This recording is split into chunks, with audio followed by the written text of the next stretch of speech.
School और colleges में हिजाब पर बैन सही है या गलत, इस पर आज फाइनल फैसला नहीं हो पाया है। कोर्ट ने बटी राय रखी है। अब बड़ी बेंच में सुनवाई होगी, लेकिन कोर्ट के बाहर हिजाब पर अपने अपने तरीके से लोग फैसला सुना रहे हैं।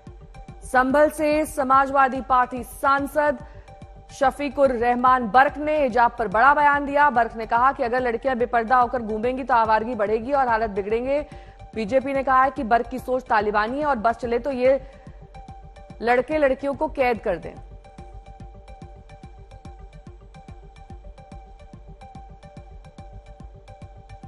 तो बटा हुआ फैसला आज हिजाब पर आया है। 2 जजेस की ये बेंच थी जिसमें जस्टिस हेमंत गुप्ता ने हिजाब पर बैन जारी रखा जाए, इस पर मत दिया है। हिजाब पहनना पसंद का मुद्दा है, ये कहा है जस्टिस सुधांशु धूलिया ने। ये ईमानदारी से एक मजहबी मामला है, इस्लाम का मामला है। इस्लाम के अंदर मतलब ये कि जवान बेटियां और जो हैं वो हैं औरतों के लिए हिजाब का हुक्म दिया गया है कि वो बापर्दा रहें और बेपर्दा होकर बाज़ारों में गलियों में न घूमें। इससे चूँकि हालात बिगड़ते हैं, आवारगी बढ़ती है इससे। और आज अगर इसमें कोई पाबंदी लगाई जाती है कि हिजाब की ज़रूरत नहीं है, वो ये कहते हैं, तो इससे समाज को भी न सिर्फ इस्लाम को बल्कि समाज को नुकसान होगा। और हिजाब पर बैन को लेकर तमाम धर्म गुरुओं की क्या राय है, ये सुन लीजिए। धार्मिक मामलों में इंटरफेयर नहीं करना चाहिए। इस तरह की जो अपीलें हैं उनको सिरे से खारिज करना चाहिए, क्योंकि कोर्ट की अगर पेंडेंसी हम देखें तो वो बहुत ज़्यादा है।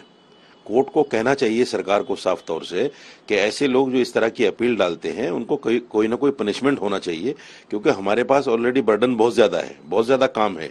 3.5 करोड़ मामले पेंडिंग हैं, तो हम उनको देखें या इनको देखें? कि हिंदू सनातन धर्मी भी जागे और अपने धर्म पे कायम रहे, बिना पूजा पाठ किए बच्चों को विद्यालय न भेजे, स्वयं भी बिना पूजा पाठ किए बाहर न जाए, और हर विद्यालयों में मंदिर की स्थापना हो, वहाँ पे बच्चों को सुबह शाम आरती की व्यवस्था करने की हो और तमाम वो सनातन धर्म की जो मान्यताओं को पालन करने की व्यवस्था हो विद्यालय में।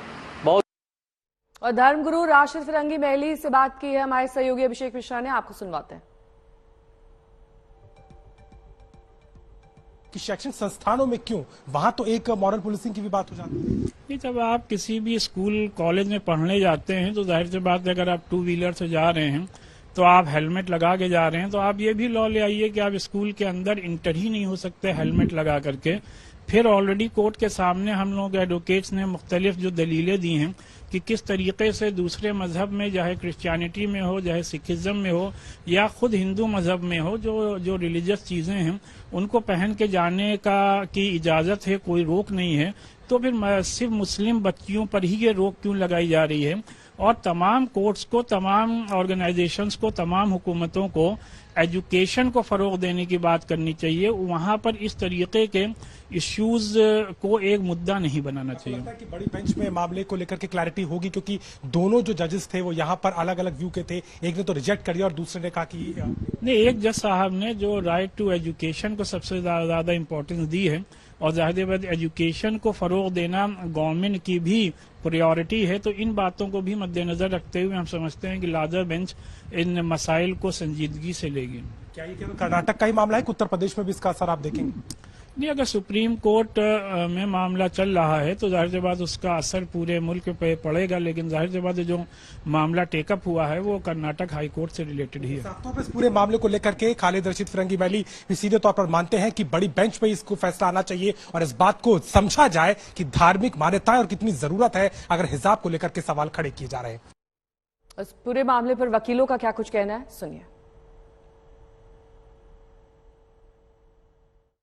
उन्होंने 3 चॉइसेस के ऊपर, 3 पॉइंट्स के ऊपर इसको मेन एम्फेसिस दिया है। उन्होंने एक तो बिजॉय मैनुअल का जो जजमेंट है सुप्रीम कोर्ट का, उस पर रेफर करा है, और उसके बाद उन्होंने ये जो चॉइस है, जो अपना सिर के ऊपर किसी को हिजाब रखना है या किसी को कवर करना है, ये लेडी का अपना चॉइस है, तो इस पॉइंट के ऊपर भी उन्होंने एम्फेसिस दिया है।